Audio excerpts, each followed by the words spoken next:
Thursday night footy, the Bulldogs taking on North Melbourne. The head-to-head in this one, very, very lopsided, but we look towards the line. Do you see any value on either side of it? Well, it's not for me. No, I think the Doggies get the job done and get it done easy. I want a petition to get North kicked off prime time because this is ruining my Thursday night having to watch North play again. So that line is probably about right, but for me, I've got the Doggies getting over it personally. I can understand pre-season Carlton having some primetime games. They thought the season was going to go differently, but I do not understand, as you say, North getting so many of them. It's their 100 years. Give them a break. They've got to get something happening at the club. It's their 100-year celebration. Half the club doesn't want to go, so give them a Thursday night. Oh no, PTSD. Here we go. Where are the goals coming from? So they're going to come thick and fast. So they're celebrating 100 years, but it's going to be a big Bulldog celebration. Have a look at this, the last 3 weeks. So 12 goals between them, 4 to Mitch McGovern, 3 to Patrick Voss. But when you think about it last week, Aaron Norton had more, 13 entries inside forward 50s. Darcy only had the 6. He's coming into some nice form, Aaron Norton. Darcy, there's not a lot of value if you're going Darcy. I think he's under $1.50 for 3.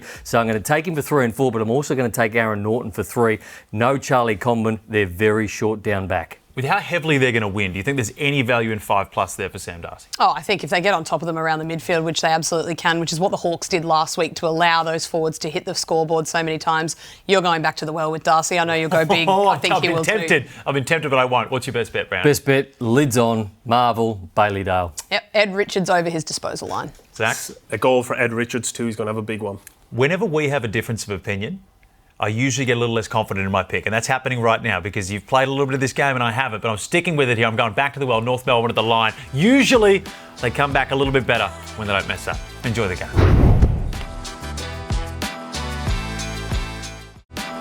Hello and welcome to In the Back Pocket, a massive round 17 of footy coming up. We're going to start off with Friday, but first, Zach Tui, Kate McCarthy, Nathan Brown. You came in today very happy with yourself as you normally do, but you plonked a button down there and I don't know why. Don't get close to it. Don't touch it. Why this button is here for a reason because one of the best bets in footy, the most enjoyable bets and the hardest to pick is coming up later on this round and we will get to that in a moment. Have a little patience, my man Nathan. But we're doing accountability this year on In the Back Pocket. We're having our best bet of the weekend and we're fattening up our little pigs and see who's got the biggest piggy bank at the end of the season. Right now, my pig is the fattest. You're trying to chase. What's your best bet of the weekend? I'm going to Gold Coast up against Essendon. This will be a stat off. They are very high possession and they give it up a fair bit too. Ranked 17th against general defenders. So Archie Roberts at 25+. His disposal line's 22.5, which I like a lot as well. But I'm going to take him for 25+. Go Archie, my boy. Well, my little pig is going to go wee all the way home this weekend, and it is going to be Kai Lohmann that's going to pick kick 2+. He was up and about before the bye. I think he's freshened up. I think he is back to his best. 2+ Kai Lohmann. Zach, pull my tail. Where are you going? Errol Goulden, 25.5 disposals. He's averaged across his career against the Freo Dockers. His second best return against any opposition. 25+ against Don't Freo. you dare try to make out that you're a supporter of the Sydney Swans after the dirt you've thrown on them this year, and then as soon as Errol gets back and you look for the value. I'm going with Aaron Cadman here. I will get to that, Nathan. Don't you touch it. You touch it, we've got problems. I'm going Aaron Cadman here. Jesse Hogan potentially out. I think it's his time to shine. It's going to be a lot of goals against Cadman, I like that. It's fantastic. Well, you were the one that brought it up a little bit earlier, and we agree with you on that. You can follow everyone here right on the feed as well if you want to get all those bets and a whole lot more throughout the show. But let's crack into the report card because a massive game. Carlton versus Collingwood very rarely disappoints. I'm giving it a B+. Friday night footy, I'm giving a B+ as well. When you've got both Daicoses and you've got Charlie Curnow, guys like that playing football, I just think there's a lot of players to punt on in this game. You know what my little slogan is for this one? Stronger together. Do we know when that is from? No. 2023. It may have been mentioned in Braveheart as well. Great film. 2023. Do you know where Carlton was at round 17? No. They were sitting 14th on the ladder. They were chanting, sack Voss, sack Voss. The place was falling apart. And you know what happened? They went on to win 7 of their last 7 and they made a prelim. Right. So just before we get into this and we write off... One more time, Nathan. One more time, Nathan. We got trouble. Don't press my button. They went in to make a prelim. Not everything is lost for Carlton. So they are still well and truly alive. They've done it before and they can do it again. Well, speaking of done it before and do it again, it is this. Waxing lyrical, Nick Daicos, Josh Daicos. Here's a little tidbit for you. They have given the ball to each other over 31 times this season. It might surprise you that's only the 5th most in the season, but the thing to consider here, they're not two inside mids. One plays off the half back, one plays inside mid, so it's not like your Sarong-Brayshaw combination where they're always next to each other. They love giving the ball to each other. I feel like they're going to be well involved in this game on Friday night. Let's have a look at who attenders the centre bounces because it's easy to get the ball. Ned Long, Daicos and Pendlebury, all the same amount, 72%, still side bottom. He rolls through there. So a same game multi based on who's rolling through there. I think Collingwood win this game. They're about $1.20 to win the game. Nick Daicos, 25. I'm expecting to bet 30, but I'm going to go to the 25. Josh Daicos at halfback takes the kickouts as well. And Ned Long over his disposal line, which is 19.5. You just chimed in for your own wonderful multi of wonder. You tried to just take the just sort of came out of nowhere. Whether you were just stealing the thunder. Give it an air. That's a big Reggie. Well, you know, since you're doing so well, just keep it rolling. Who's hot and who's not? Let's have a look at who's hot and who's not. It's all about me at the moment. And who is hot? Patrick Lipinski. 3 of his last 3. 2+ goals. No Bobby Hill there. Have a look at that price. Josh Daicos, 4 of his last 5. Guinea's playing some nice footy as well after being sacked a couple of times earlier on in the year. And Luke Davies-Uniacke, 11 of his last 12. Put that into your same game. You're hot. 4 of the last 5 segs have been Brownie. Absolutely. Timmy Taranto, he is a bit cold at 25+. Oliver, he was cold last week when they wrapped that thing around his head too. 3 out of his last 8. Patrick Cripps and Riley West, 1 of his last 5. Been playing good footy, but hasn't hit 2 goals in 4 of his last 5. Fantastic. It's a lot of work for you, Brownie. You go hit the showers, have a drink of water, because right now it is time for a whole new segment. This is the Bet-Chelor. Everyone knows that we agree on a lot of things, Zach. So we thought, why not have our own segment? We've demanded it. We've finally got it. How this is going to work, we're going to have some of our favourites for the week, whether we like them, whether we don't like them, and we're going to give them a tick or we're going to give them a cross. Let's start, Zach, on the most punted on player last week.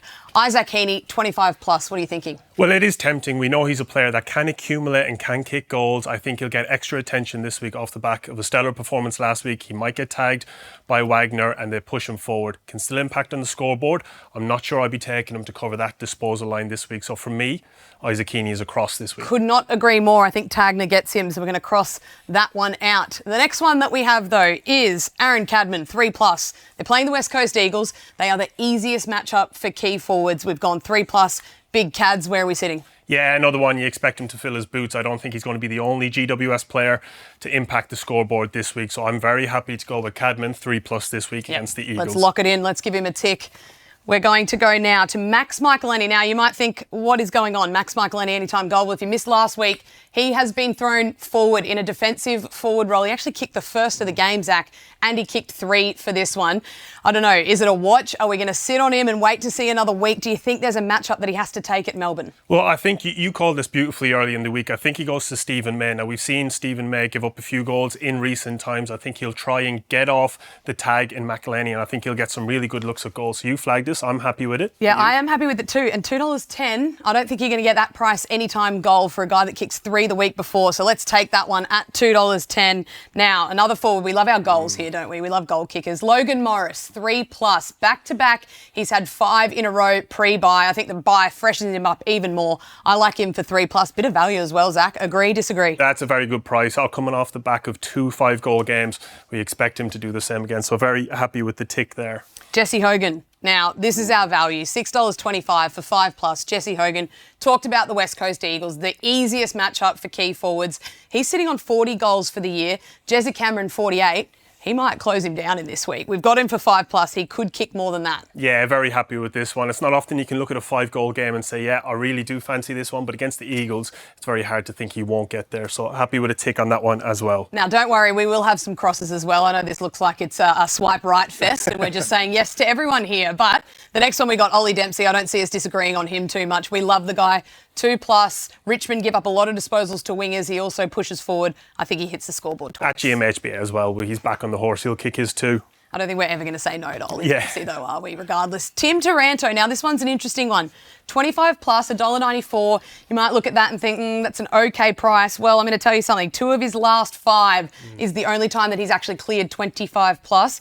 Do you think Mullen or Atkins could take him as well? Potential the tag there? Yeah, I think he'll get attention. He's the only one in the Tigers midfield that you might worry about finding a heap of the footy and hurting you. Against Geelong at GMHBA, small, narrow ground, I don't see him covering that line. So for me, I think and you, that's an X. I agree. I'm going to get a chance. We'll cross that one out. Luke Jackson, a big man, 2+. I like him for 2+. $4.20 as well for a man that's kicked 2, 3 and 2. Let's tick him, I reckon. 2+, Luke Jackson. Finally, the man, Dane Zorko. A lot of people, when he plays at the Gabba, they like him. Do you like him for 25+ here? Yeah, well, he's a notorious accumulator of the footy, and it's a deck he does like playing on. I'm not sure this week. I know you have some feelings about Zorko this week. I'm not sure he gets there. Yeah, I think he is the hardest matchup. Sorry, Port Adelaide are the hardest matchup for general defenders, the hardest team in the competition. His average in his last 5 against Port, 19.4. 19.4 is under 25+. Let's go the cross. That is the first episode of The Bet-Chelor. I hope you enjoyed it. Fantastic segment. That one is here to stay. And you know what? It's nice to see someone get a good edit of The Bachelor. Better than another Bachelor. Are you still claiming they gave you bad edits? You were meant to be the villain? Oh, I made some mistakes along the way. But don't we all? You know, I just made mine on national TV. That was the only difference. Nathan, behind closed doors, I'm sure. Hey, no Dane Zorko. No Dane Zorko. Yeah, I think he stays under that 25+. I like him. It's the hardest matchup in footy, the general defenders against Port. His last 5, he's had 19 against them, or average 19. So I think he doesn't get the 25+. All right, Brownie, you paid far too much to do this sort of stuff, so hit us with your best bet. Well, Friday night footy, Carlton, Collingwood, I don't see a tag going to Nick Daicos, so I don't see how he doesn't get 30 possessions when he is not tagged. He gets 30 when he is tagged, so Nick Daicos is my man this week. Yeah, I like Tim Membry 2+. The tall stocks at Carlton are depleted at both ends of the ground. I don't see how they stop them. Toby Green, 3+ over in the West. I do think it will be a goal fest. Question marks over Hogan just gives him more opportunities. Certainly some question marks over Hogan, and that is why we're going Aaron Cadman 2+. Now, only sitting at the $1.58 there. I don't usually like to go that short. You know, you've got your little theory on interest and that sort of stuff, but I'm going short this week. Follow everyone on the feed. We'll be back after the footy.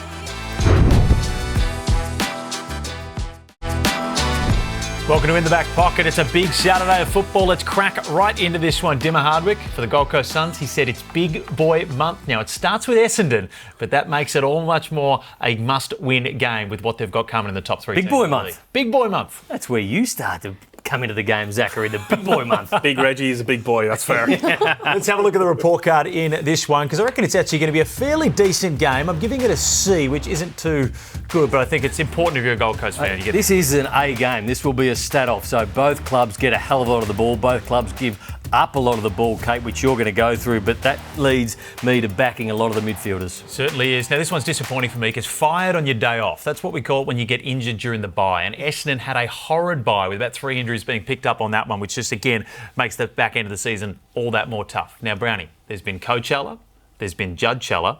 What comes next? Glastonbury? Yes. Disposal-Cheller. Oh, Disposal-Cheller, of course. Yes, a stat off. I'm amazed we didn't get it. Sorry. It's a genuine stat off this game. You said the puntability is an A. It is for this reason, Brownie. Look at the footy that these two get through the midfield. Rank 1, rank 3, Gold Coast and Essendon. And then you look at what they give up as well. Ranked 18th, so that means they give up the most in the competition, and 17th, the second most. So that turns my attention to who I think is the most reliable midfielder in this stat off is Noah Anderson. So when they win, when the Gold Coast Suns win, he averages just over 30 and a half disposals. His last 2 games at Marvel have been big as well, 32 and 36. I like him for 30+ in this one. He's a very, very reliable one, isn't he? And the more good games he plays in the back end of the year, the more palatable he will be. You know whose good value is Zach Merritt, but you're not confident that Zach Merritt's going to play in the midfield at the moment. He's been half-back, he's been half-forward, he's been everywhere, apart from where he plays his best footy in the middle. So he's a good price. If you could figure out if he's going to play midfield, he gets 30 as well, potentially. I genuinely cannot understand why he's not playing in the midfield. It doesn't make sense to me. It does my head in. So I'd imagine Essendon supporters would be up in arms about it. He was one of the best midfielders for the first 4, 5, 6 weeks of the competition, and they are refusing to play him through there. Even by his lofty standards, his first 6 weeks was incredible. He was putting up some huge numbers. I think he had that 36-4 game, was it against Adelaide? He looked unplayable, and then they've shifted him out trying to fix a problem that wasn't a problem. The only thing is Setterfield can't play anywhere else. Parrish can't play anywhere else, so they've tried to find places to accommodate those 2 players, and that's only my point of view. It might be not the reason why they're doing it, but I think he should be playing midfield and forward midfield along with Martin. Certainly, hopefully we can take advantage of getting a bit of a better price than we usually would with Merritt to get those disposals. Hopefully that changes, but here we go. The best bet in football, the most enjoyable, the hardest one to pick. Let me run some stats by you. Go. So we got Geelong coming off the bye. Richmond, a young team. What happens to really young teams late in the year? They get tired. They get tired. They lose their legs. They've had a couple of tough losses. And they've got to travel. When are the most blowouts in the AFL season? When do they occur? Late in the season. Late in the season, round 17 to round 24. So you know what that means? What does that mean? No. That one says no, but it's meant to say yes. 100 points. $6. I think it's sitting at around the $6 mark for Geelong to win by 100 plus points. It Why is did the you best bring a bet yes in button footy. in You there? brought the wrong one in then because it says That's no. the only one. That's the only one we could afford. And it says no. But pretend that it said yes. Yeah. 100 points, Geelong win by. 100 points. 100 points. You reckon? $6. Is that seriously what the button was for? That's what the button was for. It was terribly underwhelming. I thought it was going to be. Well, especially when it's supposed to say yes. Okay, so I'm going to talk about some stats that will get you excited. 100 points. Are we taking 100 points for Geelong? Yeah, why $6? not? The big Richmond have had big losses the last 3 weeks. I think it was 66 points last week. Geelong, big Jeremy, he might kick 12 goals. It'll be Miller's a big been one. going okay. Disposals conceded the wingman. Richmond rank 18th, and I tell you what, 17th and 16th are a long way behind Richmond. So if you want to have a look at who plays on the wing against Richmond from week to week, and coming up this week, Ollie Dempsey's probably the All-Australian wingman at the moment. So I'm happy to back him in for disposals. I'm also happy to back him in for goals. The last time he played against the Tigers, he kicked 3 from the wing. So I'm keeping a close eye on Ollie Dempsey this week, disposals and also goals. Love it, Nath. Brisbane and Port Adelaide, both teams battling for a little bit of consistency. Port Adelaide more so, but where's the advantage for us? Yeah, it is. It's the general forward line. So Port Adelaide, the last 5 weeks, they've been conceding a number of goals to general forwards. They're ranked 15th in the competition for that. So that goes to my vibe bet. My best bet of the round is Kai Lohmann. I like him for 2+. If you look at his season on a whole, it's been pretty inconsistent. What I saw at the Cattery before the bye, though, was easily his best performance. He took 2 hangers. He was able to have 4 shots on goal, and it was his work rate that impressed me the most. I think this is the sort of fire starter for his season. And I think he kicks 2 against Do you Port. think he still dyes his hair, or is that a natural blonde that he's got going? Coming from someone that does dye their hair, I think his is probably more natural. It's pretty platinum. Surfy. Pretty platinum. That performance did feel like the kind of re-emergence, if you like, off the back of a down spell. I was down in Geelong that day, and there was a period, especially early, when he took those 2 big grabs where he just looked like he was ready to rip the game apart. And he is that difficult matchup. His body size doesn't match up to his athletic profile. Good in the air. I think he might be back. St Kilda taking on Hawthorn. I refuse to even go near the head-to-head in this one. Both teams can be wildly unpredictable. But what do you think of Nick Watson? Nick Watson is one of the better players in the competition. I think you have some strong views on him as well, Brownie. Well, I love this. I love when he goes into the midfield, because I love any midfield, any forward, small forward, who can go into the midfield, similar to what Kazaya Pickett is doing at the moment, and it just gives them a little bit more freedom. And I believe they play better football once they go back into the forward line and get opportunities. And he is a very smart footballer. He's good above his head as well, which helps him on the lead. Takes a lot of marks on the lead for a small man. And he riles up the opposition fans more so than a lot of players in this league. I like They've got that. 2 of them. Absolutely love that. Happy to back him in. 2+ goals, smart player. Not sure St Kilda got a really good matchup for him this week, so he's not a bad price for 2+. So Nick Watson. On the topic of small forwards, Josh Jenkins, our friend here at Sportsbet, released a list during the week, and it didn't contain Jamie Elliott, and he was attacked in the comments. Most of them by me, but some other people as well got involved in that. Who are your best small forwards as well? Yeah, so it's wide open. It doesn't feel as clear-cut as it's been in previous years, but Paul Curtis, for me, has announced himself properly to the competition. He was threatening for a few years, but when he plays, he just looks stellar. 1 game this year, he didn't kick a goal. 2 games, he kicked 1 goal. In every other game this year, he's kicked multiple. In that position is remarkable. You go then, I've got Jamie Elliott, number 2, career best season. He's put together some great seasons in years gone by. So you're just saying Josh Jenkins did not have Jamie Elliott in that. Jamie Elliott. Did he forget him, or did he just the comments, oversight? The comments were questioning whether Jamie Elliott plays tennis. Did you ask JJ? No. Did he forget him? No, I haven't. I prefer to get no information on it and just roll with it with no prior research and assassinate his character here. Well, he's top 5 in the Coleman, 37 goals, obviously a career best season. If you're basing it on this season, he absolutely has to be in the top 3. And then there was a couple I could have picked in third. I've gone Cozzy Pickett. I think he is clearly Melbourne's best player this year, and he just does a lot of that role you spoke about, that forward that can go into the midfield, loses his opposition player as he transitions into the forward half. So his midfield time is almost 50-50, so he's only just hanging on to that tag as a forward, but I've got him at number 3. That's Saturday footy. What are the best bets? One of the best bets when I opened up the Sportsbet app, you could knock me over with a feather when I saw that Lachie Neale's disposal line was 24.5. This man is a genius when getting the football. 24.5 just seems way too low for me. I've got Noah Anderson 30+. Yeah, Shannon Neale, plenty of opportunities against the Tigers at GMHBA. I've got Shannon Neale 3+. That's 9 goals between us, because I'm going with Jeremy Cameron for 6+. But as you imagine, if it is going to be a 100-point victory, which I just don't think I have the same confidence from you guys that it's going to be a 100-point drubbing. I supported you. It's a lot. It's a lot of points. You don't get many. But I'll tell you what, it's one of those bets where if you predict it and it actually comes off, Richmond I don't think there's are a better competitive. feeling That's the prediction. only thing I worry about. I think Geelong will beat them by a long way, but Richmond have been very competitive this season. They have, but once you get down to GMHBA against a hungry for percentage different world down Geelong there. Cats, it is a different world. Let's welcome in Daniel Hoyney. Hoyney.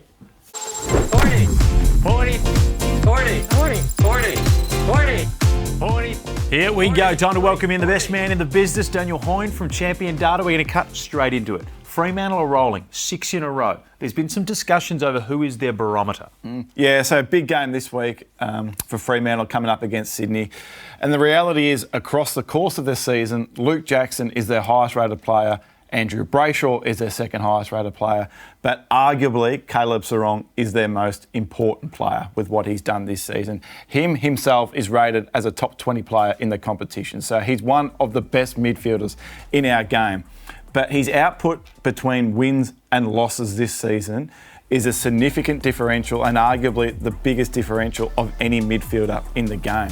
So you can see there almost 32 disposals in their 10 wins and under 23 disposals a game in their 5 losses. And on the weekend against St Kilda, they only just get over the line in a game where I think we all would have thought that they would get that job done pretty comfortably. He's only had 18 or 19 disposals in the end. And you can absolutely take it to the bank this Sunday that James Jordan will be going straight to him.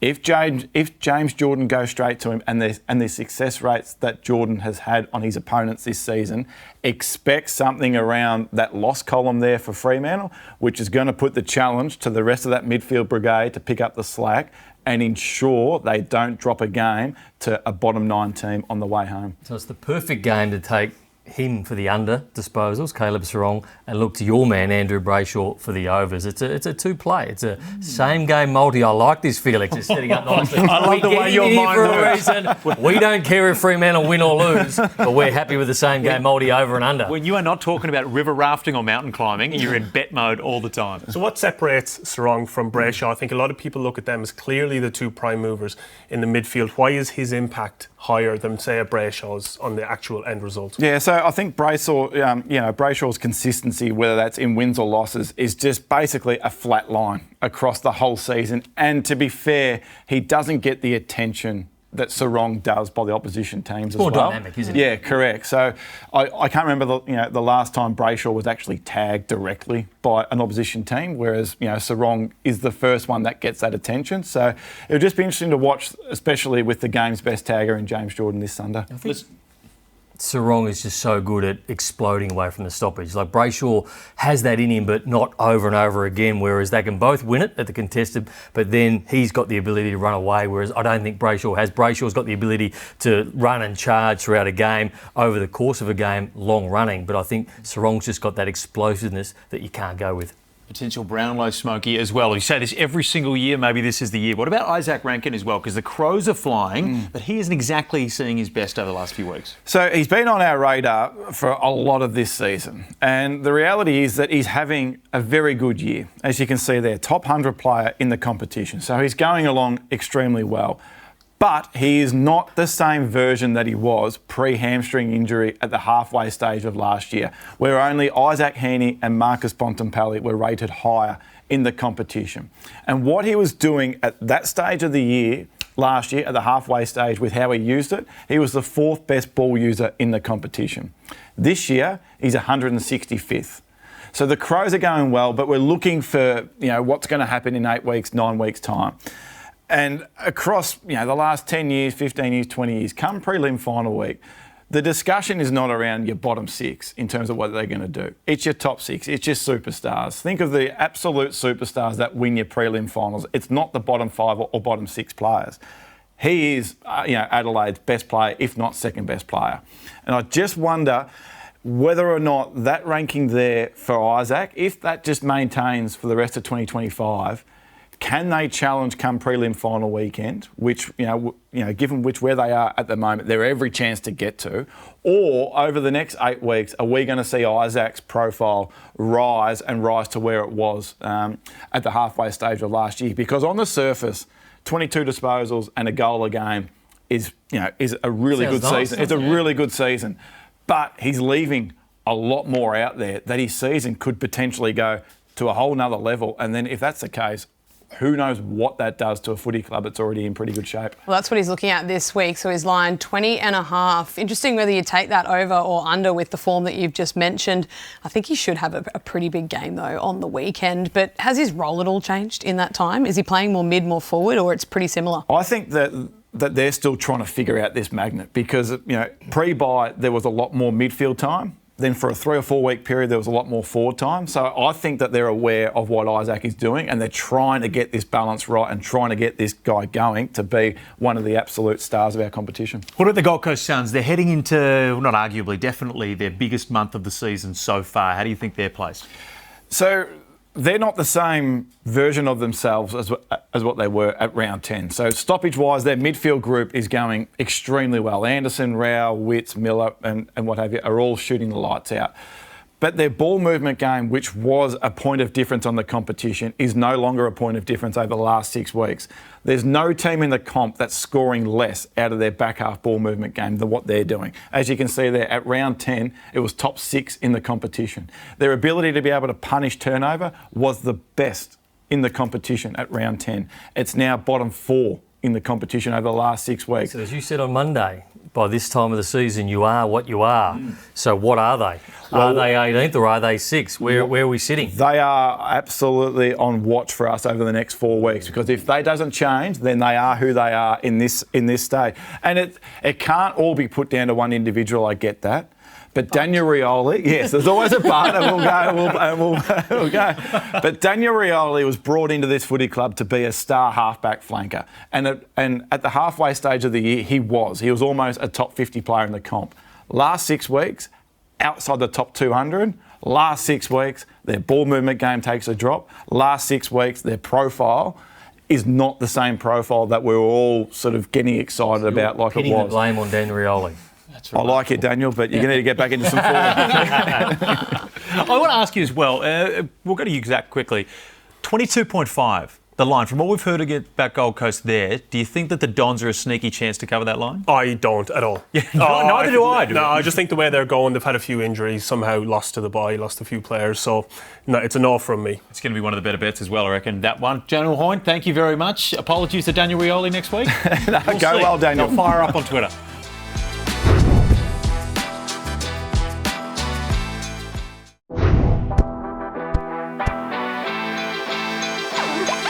Here we go. Welcome in the back pocket. A big Sunday of footy coming up. Let's kick it off with a report card. Sydney taking on Fremantle. Sydney, they just stumbled on their road to the finals against the Bulldogs. It wasn't pretty viewing for them. Yeah, I find this one a tough game. I look at the head-to-head and Fremantle are the favourites. Should be the favourites, but they've won 6 in a row and they're the outsiders in this game, Sydney. So the puntability is a C. Who tags who? Always a little bit of doubt when it comes down to Sarong and Brayshaw and obviously James Jordan. I think he goes to Sarong, but not confident enough to really back at the overs and the unders. Now, we spoke to Hoyney about it before, but it is a tough game to punt in. It's an A for me. I'm a Swans fan. I don't try to hide it. I'm incredibly biased. But pitch not perfect. Andrea Bocelli should be banned for life. No more opera at the SCG in this one because they got too much gear. Too much, there's about 60 people on stage. Pitch not perfect. You've really missed an opportunity there. It's time to say goodbye. Come on. It is true. It's got to be that. It is time to say goodbye to concerts at the SCG. Absolutely. Ness and Dormer was difficult to fit into one as well. Yeah, would have been. Probably should have messed you. There we go. But no idea Errol Goulden. You found value in him?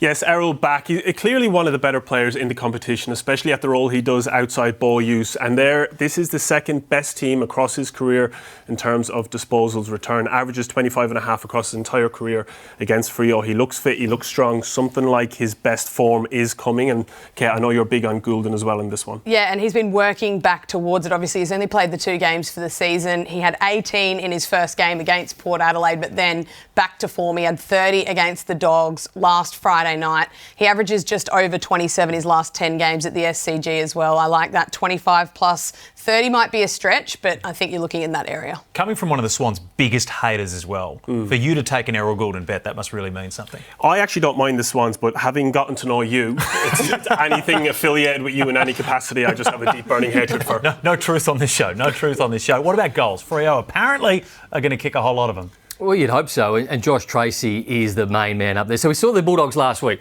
Darcy kicked 3. Norton was very good as well. So they had multiple opportunities. And I think Josh Tracy kicked 6 goals his last couple of games against Sydney. So he is primed. I'm not sure they've got the right matchup for him as well. So Josh Tracy. Adelaide. It's a short deck up there as well, so I'm always tempted to look at the toes because you can get it so deep from halfway, even back of centre, you can kick it almost to full forward. So. Even shorter now, they can't use the Paddington net as well. it's going to be a very, very, it's looking like a basketball court at the moment. Kate, Adelaide taking on Melbourne. Have you found any advantage for us there? Well, I'm looking at the goals here, and if we have a look at some of the goal kickers from the Adelaide Crows, we know how powerful their forward line is. So Thilthorpe, Fogarty and Michael Hoyney. Michael Hoyney's the one that I want to throw into the mix, though. He is the one that emerged last week. Couldn't actually even get a price for him to kick a goal because absolutely no one was expecting him to go forward. But Riley Thilthorpe, the big man, he was able to hit the scoreboard as well. Bit of a different opposition, you think, coming up against Melbourne, but Melbourne, their defence the last few weeks has been pretty poor as well. So you wouldn't see there'd be any reason why these 3 guys that we're seeing currently couldn't hit the scoreboard again. But we touched on Monday's show in our review about the magnet movers and who's playing where. Well, Max Michelini, who I did say kicked the first goal of the game, he played a defensive forward role. So he sat most of the game in that forward half, 92% of it. We haven't seen him play anywhere near that. Do you think he does it again this week, though, against Melbourne? I think he does. I think he takes Stephen May. And I think the reason he does it is because they're going to use that role come finals if it works as well as it had. So what if May tries to get to Thilthorpe? What's going to happen? Michael Hoyney tries to stay on him and tries to disrupt him as much as he can. And the talk around their defensive forwards being so poor, I think he's able to add another element to that. Who knows? It's risk. You're taking a risk by taking him, but any time he's paying $2.10. So that's where I'd be going with him. I wouldn't be going any more than a single goal, especially at that price. You wouldn't often see a guy kick 3 and be $2.10 any time the next week. Let's have a look at the targets that Adelaide focused on last week, and it was mainly Riley Thilthorpe. So he had 12, Taylor Walker, Fogarty, Michael Hoyney was 4, and Josh Rochelle. Benny Keys wasn't there either, but Josh Rochelle threw before he got subbed out. So this is the goal market this week. This is for 3+ goals. You feel like somebody is going to kick these 3 goals this week. Riley Thilthorpe, obviously the shortest, as the favourite, and you expect him to do that. Michael Hoyney, if he can do what he did again last week, 31, Rochelle and Keys, but it's hard to go past Thilthorpe there in that group. Just to revert back a little bit as well, the line for this one's 22.5. That just feels a little bit too short for me when we look at where Melbourne's at and where Adelaide's at. That could be one of the line bets of the round. I think one of the bets of the round. I agree with you. Adelaide cover the line at home. I think Melbourne are just going. I think Melbourne are just, it's a standing 8 count at the moment. They are ready to be knocked to the floor, and I think Adelaide could do it this week. They do implode as well, don't they, just as a club at times? Turn on each other easy, you reckon? Yeah, look, I agree. Adelaide's capacity to score is off the charts, and against the dwindling Demons outfit, I think it could be a big score. But no matter what, Gorn will be on the radio this week defending them and defending whoever's done something wrong during the week. You've got to feel for him sometimes that all that weight seems to be on his shoulders to defend that club at times. But look, the forward line for Adelaide, unbelievable. Let's talk All-Australian. Are we going to see any of them perk up in that All-Australian team? Well, I think if you're talking key forwards, it's going to be a hard one to crack into. You've got Jeremy Cameron and Jesse Hogan sitting atop the Coleman. You've also got Mitch Georgiades, who's been playing some very good football the last few weeks. I don't really know. $2 as well is a pretty short price for someone that's probably not in most people's All-Australian at this point of the year. Doesn't say you can't have a big back half of the season and kick a whole heap of goals and make it, but $2 is a bit of a risk for someone that I don't think is probably currently it's a massive risk on Isaac Rankin. $2. There's no Especially way. Considering what Daniel Hoyne, the assassination of his character that he came in. Well, when you think about it, Jesse Hogan, Jeremy Cameron, I think Jamie Elliott's got one of those spots at the moment. I think Cozzy Pickett would probably have one of those spots too. So there's 2 spots left for a couple of players, whether they play a tall or maybe a ranging type player, but there's not much left, and it's not going to go to Rankin, and I don't think it goes to Thilthorpe either. And I think when you look at forwards, though, with those 2 last spots, they usually try and get a mid that plays a bit of time forward and hits the scoreboard. So potentially Jordan Dawson, who's in that same team, I would have him in the forward line over Rankin at this stage. If you were to take Sam Darcy out of the equation, he's clearly the guy that you take if you're looking for a forward. You're starting a team right now. Who are you taking in your forward line? Very good question. Very good question. But it's even better when it's without notice and giving you no time to think. You know, it's probably Riley Thilthorpe. I love the way he plays. I love his aggression. He can cover the ground. I think Riley Thilthorpe is... Trying to say Paul Curtis. Well, you're not going to start with a small forward. Yeah. As much as I love small forwards and I did it very well myself, I think you're going to have to go with the tall forward. I think small forwards are a dime a dozen. Unless you're elite like I was, you have to go for the tall guys, and I'll be backing a tall guy in. Yeah, I'd take Sam Darcy. He'd be the one that I'd start with, absolutely. Sam Darcy. What if we weren't? Well, I take Sam Darcy off. I just want Darcy. Just Darcy. He's the best out there. I'm going to the mid pass instead. Pass on the ball. If it was in the short term, I would still go with a more established forward. Jezza, my good mate. He's the one. I think he's just such a difficult matchup. But outside of Darcy, I probably will go with Big Riley. Thilthorpe. Yeah, there's a bit of debate of whether it's Tilthorpe, whether it's Thilthorpe. I think it's Thilthorpe, but nobody wants Hoyney to say goes Tilthorpe. I think it's because you've got a tendency to lisp if you say Thilthorpe. Sounds a bit ridiculous at times. Hey, you know what? Let's just revert from the lisp chat and let's go straight to Big Reggie's Multi of Wonder. Yes. Big Reggie's wonderful multi of wonder. Everybody's favourite segment, Big Reggie's wonderful, whatever it's called. My mother texted me. So Errol Goulden, 25. I've said this already. He loves playing against Freo. He looks like he's back to something like his best. One of the best players in the competition, no doubt. Got Josh Tracy then up at the SCG. A short deck lisp. A short deck is going to come into him. He's going to have some looks at the footy. So I do like him. Cozzy Pickett, I think he's clearly Melbourne's best player this year. 14 goals in his last 5 games. I think you have to look at him if you're looking for goals. And then the desk loves playing against this opposition. 28 he averages in the last 5 meetings against the Demons. So I've got him covering his lines. If anyone should keep their feet at the SCG, it should be the desk. I've gone with the desk a few times over the last couple of weeks as if it was mine. Happy to take it. Let's jump right into Sunday Multi. Before we do, what's your success rate going at the moment for Big Reggie's Multi of Wonder? It's pretty good. It's about participation, I feel, and a lot of these are getting up. I've been extraordinarily unlucky punter. Some of them you lost by 1 leg as well. So what you can do is you could break apart the Reggie's Multi of Wonder. It's like Lego. You can take a brick. If you just want a brick, you can take a brick, or you can put the whole thing together. Okay, no worries. Okay, best bet is Cozzy Pickett. I agree with you for the 2+ goals. He's a good price to do it. He's kicked 3 goals the last few times he has played at Adelaide Oval, and 4 of his last 5 games, multiple goals, Cozzy Pickett. Yeah, well, Luke Jackson 2+ is mine. He's $4.10 to kick 2+. He's kicked 2, 3, 2 in his last 3 games, and last week Darcy came back in, so he spent a bit more time forward. I say that stays the same. I like him for 2+. We haven't seen your classic disposal and goal package this week. Yeah, it didn't go so well last week, so we're just going to have a week off that one. We're throwing it out, Zach. Josh Tracy, 3+. I'm not sure why Freo are as big outsiders as they are in this game. In great form, short deck gets his chances, 3+. I'm going with Tom Papley in this one. While I do think that Fremantle are one of the better bets in the head-to-head markets across the round, I think that Tom Papley is just set to fire up our forward line again. I'm betting against my beloved Swans. But you should be watching 5:30 on Monday. We're back for the review show. Enjoy the massive round of footy.